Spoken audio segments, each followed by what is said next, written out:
Shalom, shalom, bien-aimés dans le Seigneur. Je vous salue dans le beau et précieux nom de notre Seigneur Jésus-Christ de Nazareth. C'est votre frère, le serviteur de l'Éternel, donc le prophète don de Dieu, Francis Mathiona.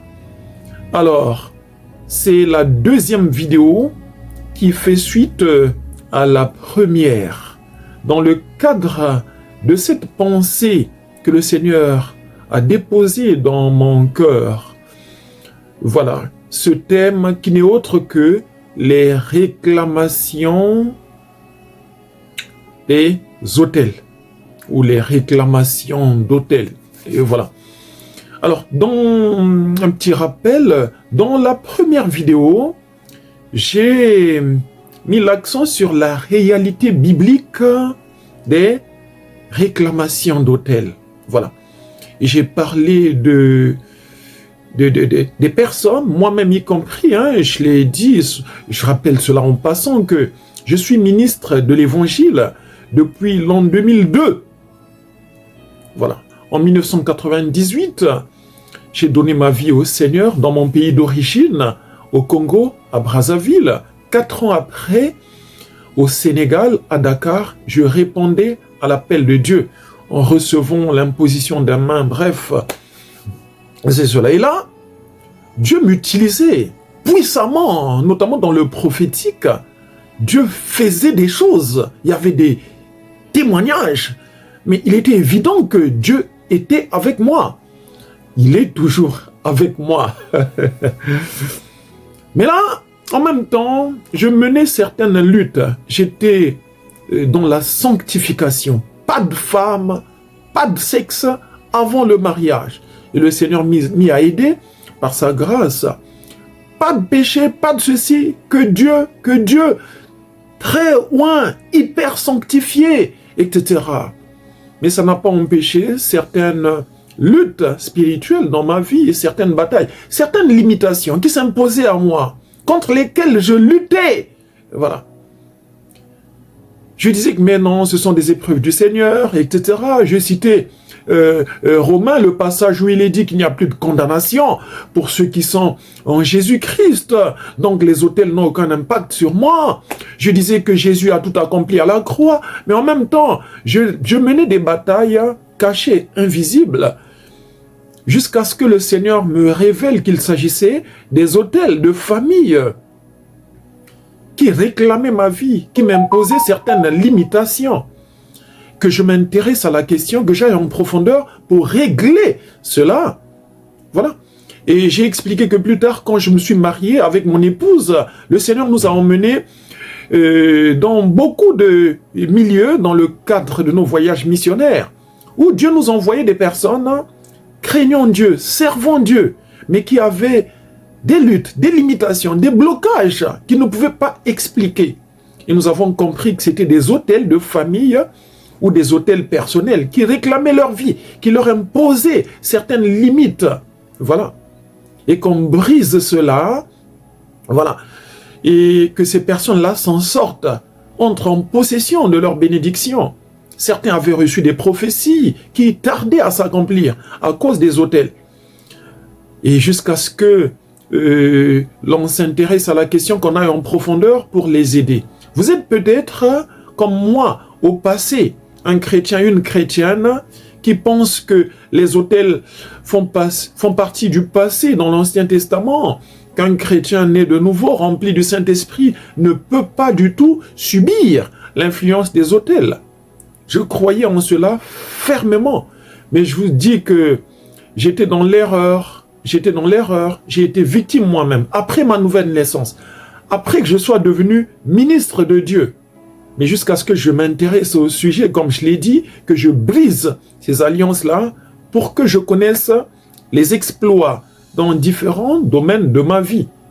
Voilà, ça c'était une généralité. Donc, et on l'a vu avec Jésus, comment il a dit à Simon qu'il avait été réclamé par Satan. Donc on peut être avec le Seigneur. On peut avoir donné sa vie à Jésus. Nous sommes sauvés. Après notre mort, nous irons au ciel.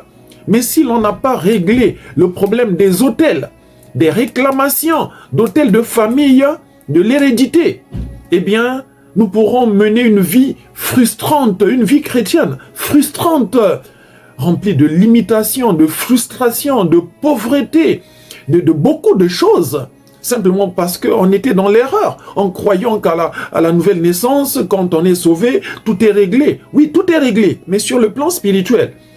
Mais il peut arriver qu'on ait encore quelques liens à couper, quelques chaînes à briser. Voilà. Je parle sur la base de mon expérience personnelle et sur la base de l'expérience reçue sur le terrain missionnaire. Voilà. C'est cela. Donc, c'est cela. Voilà. Et ça, c'est un petit rappel relatif à ce que j'ai dit dans la première vidéo. Si vous ne l'avez pas encore suivi, ben, je vous la recommande vivement. Alors, dans cette deuxième vidéo, toujours sous le thème on finit avec les réclamations des autels, eh bien, je vais mettre l'accent sur les causes de ces réclamations d'autels-là. Donc, qu'est-ce qui a causé ces réclamations-là? Qu'est-ce qui a été à l'origine de ces autels-là?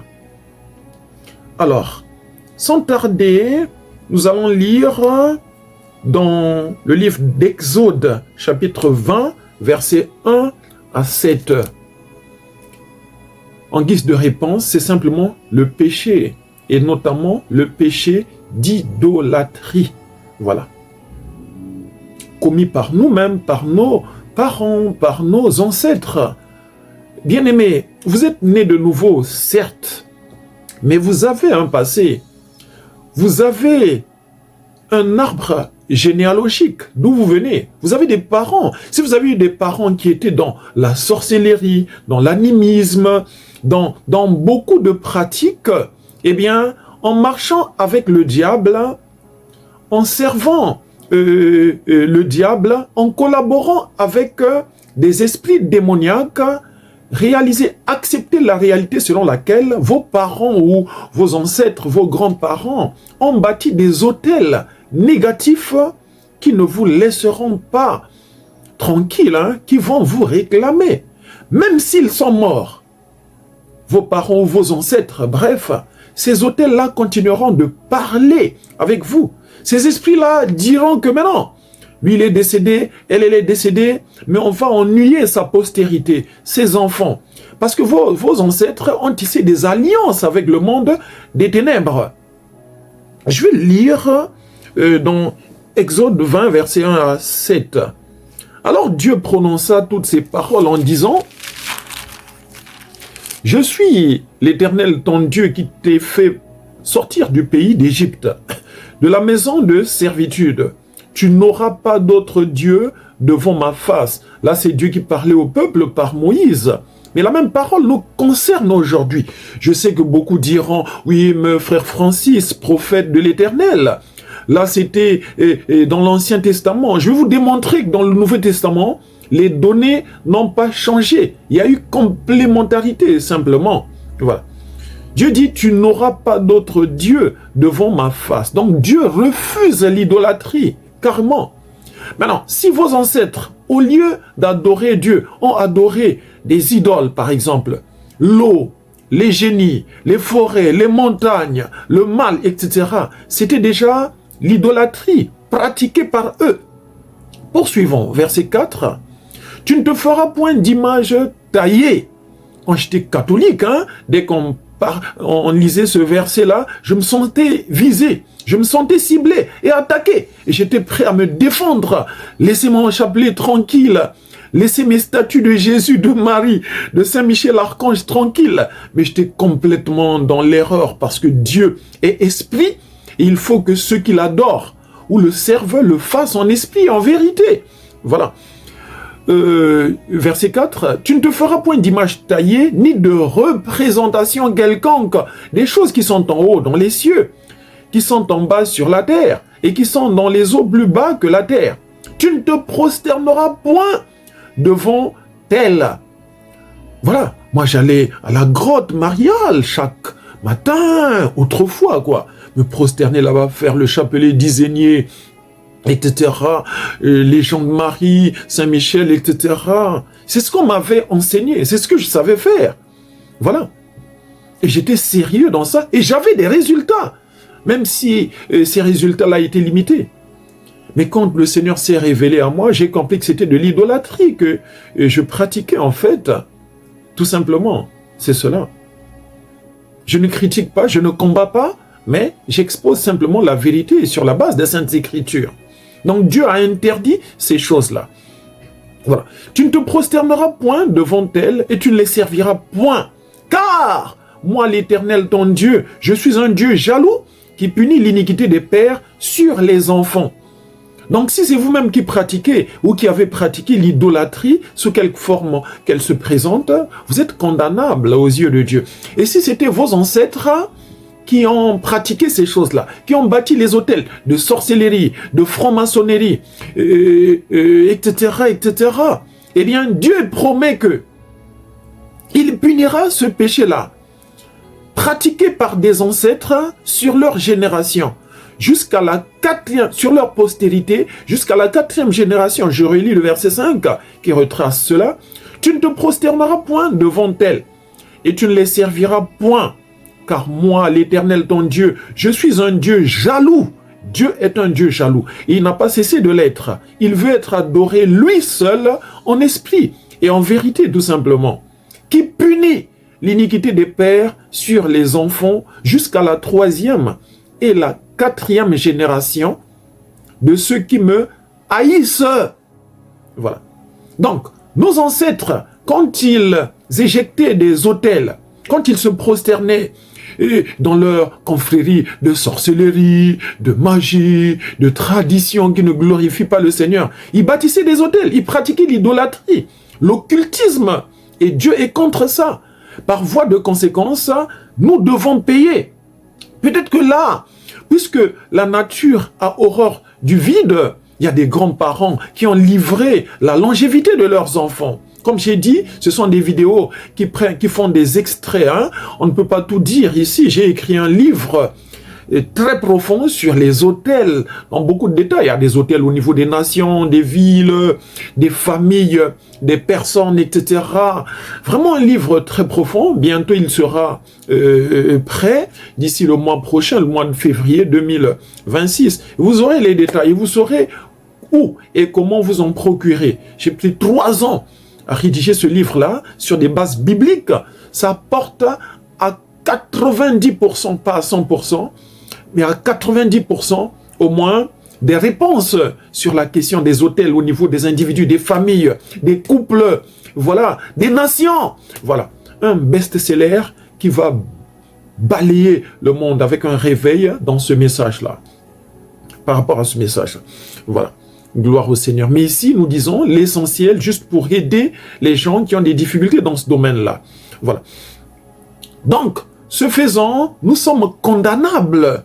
Nous devons payer. Parce que quand ils faisaient des clauses dans leur cercle, dans leur confrérie d'occultisme, etc., la nature a horreur du vide, ils devraient donner quelque chose. Il y a des familles où les gens meurent seuls, meurent jeunes.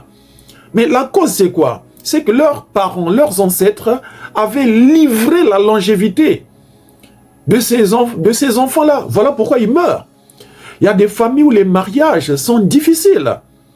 Mais la cause, c'est quoi? Il y a un ancêtre, il y a un grand-père, une grand-mère, un arrière-grand-père, etc., qui avait cédé, oui, le mariage, la fertilité de ses enfants dans le monde des ténèbres. Maintenant, les esprits démoniaques en question vont veiller et vont se rassurer que les enfants issus de la personne qui a tissé des alliances, que ces enfants-là n'enfantent pas, ne se marient pas. Pourquoi? Parce que leur mariage, leur postérité, leur prospérité, leur longévité avait été sacrifiée par leurs ancêtres qui étaient présents devant l'autel démoniaque, tout simplement. C'est de ça qu'il s'agit. Voilà. Je vais lire aussi le passage de Lamentation. Donc, Lamentation, chapitre 5, verset 7. Vous savez que Lamentation, c'est le 2e livre de Jérémie, le prophète qui s'est beaucoup lamenté. Il était loin, c'est l'homme dont il est dit qu'avant que Dieu ne l'ait formé dans le ventre de sa mère, il avait été choisi, mis à part. Il est né avec l'onction. C'est l'une des rares personnes qui ont fait l'expérience, qui ont fait une telle expérience dans l'Ancien Testament. Donc il naît avec l'onction, avec la main de Dieu sur sa vie, avec la grâce de Dieu. Mais il a mené une vie difficile. Il a été très persécuté. Voilà. Son ministère n'a pas été facile. À une occasion, on l'a frappé, on l'a jeté dans un trou. Bref, ici, il se lamente. Il dit ceci, Lamentation 5, verset 7. Nos pères ont péché. Voilà. Il a écrit 2 livres. Le premier qui porte son nom, Jérémie. Le deuxième, c'est celui-ci, Lamentation. Il a tellement souffert avec ses compatriotes qu'un jour, en priant, il crie. Il dit, Seigneur, mais nos pères ont péché. C'est pas nous le problème. C'est eux le problème. Mais écoutez la suite de ce qu'il dit. Ce grand prophète, Jérémie. Nos pères ont péché, ils ne sont plus. Donc, pendant qu'il se lamentait, qu'il se plaignait, les pères, les ancêtres dont il parle, qui avaient causé des problèmes, qui avaient bâti des autels d'idolâtrie, qui s'étaient détournés de Dieu, ils étaient déjà morts. Mais la souffrance continuait à l'époque de Jérémie. Nos pères ont péché, ils ne sont plus. Et c'est nous qui portons la peine de leurs iniquités. Ça veut dire quoi pour vous et moi?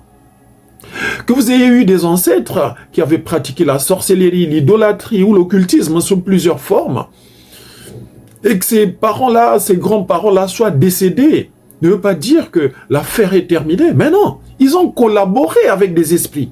Les esprits ne meurent pas. Ils veilleront sur l'alliance. Et c'est vous les enfants, c'est vous les petits-enfants qui allez souffrir. Catch! Parce que Dieu est un Dieu de principe. Et je suis désolé pour la phrase que je vais dire. Et Dieu vous regardera souffrir. Pourquoi? Parce qu'il respecte les alliances tissées par vos ancêtres. Il respecte les autels bâtis par vos ancêtres. Dieu respecte le choix de vos ascendants jusqu'à ce que vous vous leviez. Prenez vos responsabilités. Et ça, je vais aborder ce thème-là, comment y remédier, comment venir à bout de ces malédictions, de ces réclamations, comment renverser les autels. Dans la 3e vidéo. Mais je vais pronostiquer cela en disant que jusqu'à ce que l'un de vous, l'une des personnes de la famille concernée, du groupe de personnes concernées, se lève, décide de prendre ses responsabilités par la repentance et d'autres exercices spirituels.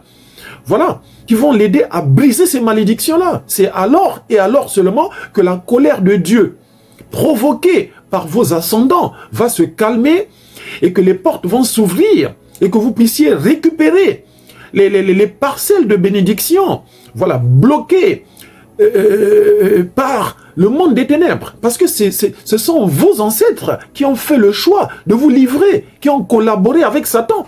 Et Satan, au travers de ses démons, vous imposera des difficultés, des limitations, avec raison. C'est de ça qu'il s'agit. Et votre nouvelle naissance ne va pas régler tous les problèmes, je suis désolé. Ah non, vous serez sauvés, oui, mais en croupissant dans des maladies, sous la pauvreté, des limitations. Et si vous ne réglez pas ce problème-là en payant le prix, après vous, vos enfants vont souffrir des mêmes tragédies, des mêmes difficultés, des mêmes maux. Voilà, c'est cela. Donc ici, j'aborde dans cette seconde vidéo les causes de ces réclamations d'autel-là. Voilà. Donc ici, Jérémie est clair. Nos pères ont péché. Quand il parle de nos pères, c'est-à-dire nos parents, grands-parents, les ascendants, quoi, ont péché. Donc c'est le péché, notamment le péché d'idolâtrie, d'occultisme, etc., qui bâtit des autels, qui attire la collaboration avec le monde des ténèbres, et qui emmène des difficultés dans la vie de la personne qui pratique cela et dans la vie de ses descendants jusqu'à la 3e et la 4e génération. Voilà.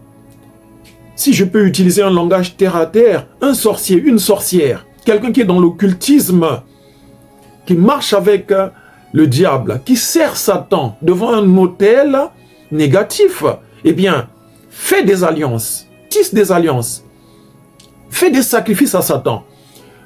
Ces enfants vont payer le prix, vont souffrir des choses mystérieuses à cause des parents Voilà, ces petits-enfants auront des problèmes, ces arrière-petits-enfants auront des problèmes. C'est la Bible qui le dit, jusqu'à la 3e et la 4e génération.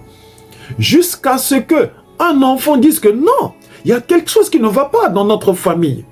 Je suis né de nouveau, mais on ne comprend pas pourquoi les gens meurent, pourquoi il n'y a pas de mariage, pourquoi il y a la pauvreté, pourquoi il y a ça, malgré le fait qu'on prie Jésus.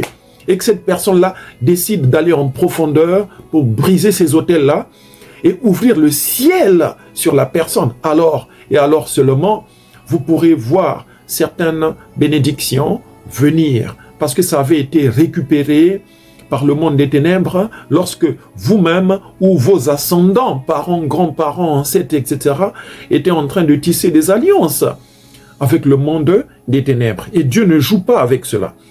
Il y a un passage qui résume ce volet-là dans le Nouveau Testament, dans Jean chapitre 9, versets 1 à 7. Jean 9, versets 1 à 7, je lis. Jésus vit en passant un homme aveugle de naissance. Ses disciples lui firent cette question. Rabbi, qui a péché, cet homme ou ses parents, pour qu'il soit né aveugle? Qui parle ici? Ce sont les disciples de Jésus. Face à un homme en difficulté qui est né aveugle, il discerne la source. Mais les disciples savaient que non, quelqu'un peut naître avec des problèmes causés par ses parents ou ses grands-parents avant sa naissance à lui. Ça, c'est dans le Nouveau Testament. Et comme on l'a vu dans la première vidéo, voilà, que Jésus n'a pas fait des reproches sur la nature de la question, mais il a recadré que non, dans ce cas de figure-là, c'était la volonté de Dieu que cet homme naisse comme ça, parce que Dieu lui avait réservé un jour de miracle.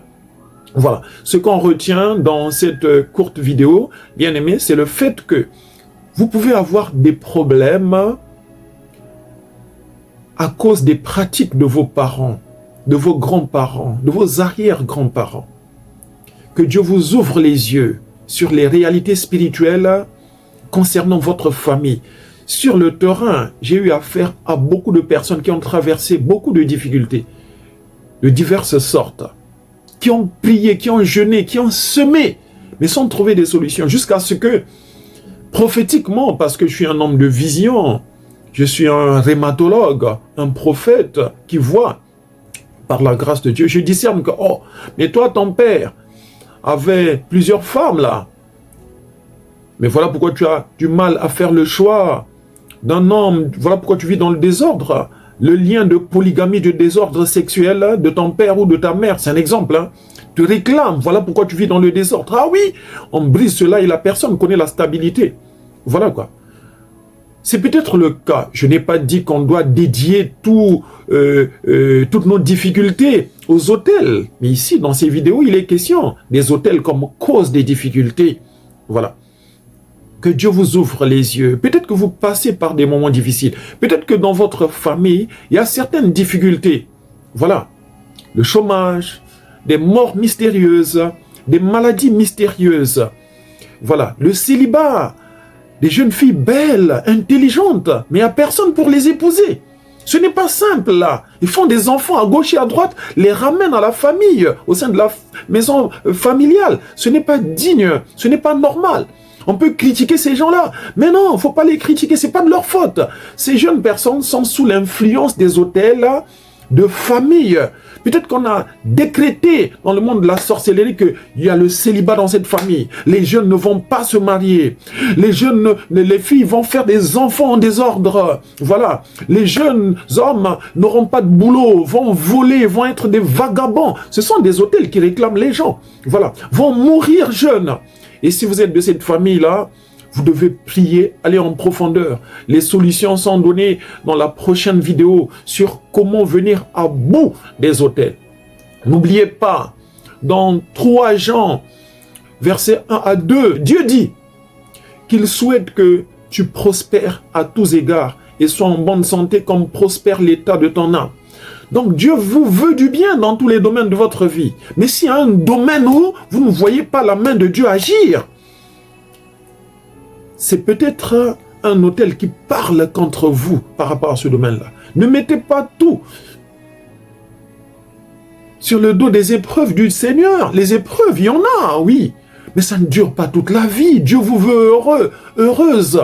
Et si c'était un hôtel de famille qui parlait contre vous, ou si c'était un hôtel, voilà, qui vous attaque, venant de votre belle famille, je n'ai pas abordé ça ici, vous pouvez vous allier à quelqu'un, vous associer à quelqu'un sexuellement, et ces hôtels deviennent vos hôtels. Oui, c'est cela. Voilà pourquoi vous devez choisir un partenaire unique, rester fidèle, parce que quand vous allez en intimité avec une personne, ces combats deviennent vos combats.